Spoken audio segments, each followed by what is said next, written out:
മെമ്പറായ ഹക്കീം പെരുമുക്കാണ് ഈ രീതിയിൽ മരിച്ച ആളുടെ അബ്ദുള്ളയുടെ പെൻഷൻ തട്ടിയെടുത്തത്. ഈ മരിച്ച അബ്ദുള്ളയുടെ ബന്ധുവിൻ്റെ പ്രതികരണത്തിലേക്ക്.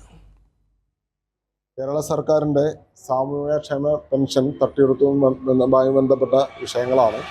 ആലങ്കോട് ഗ്രാമപഞ്ചായത്തിലെ 18-ാം വാർഡിലെ പെരിഞ്ചേരിയിൽ അബ്ദുള്ള എന്ന് പറഞ്ഞ വ്യക്തി 2019 ഡിസംബർ 17-ാം തീയതി മരിക്കുകയും എന്നാൽ സെപ്റ്റംബർ 2020 വരെ അദ്ദേഹത്തിൻ്റെ പെൻഷൻ കൈപ്പറ്റിയതായി ബാങ്കിൽ പരിശോധിച്ചപ്പോഴും പഞ്ചായത്തിൽ പരിശോധന രേഖ ലഭിക്കുകയുണ്ടായി.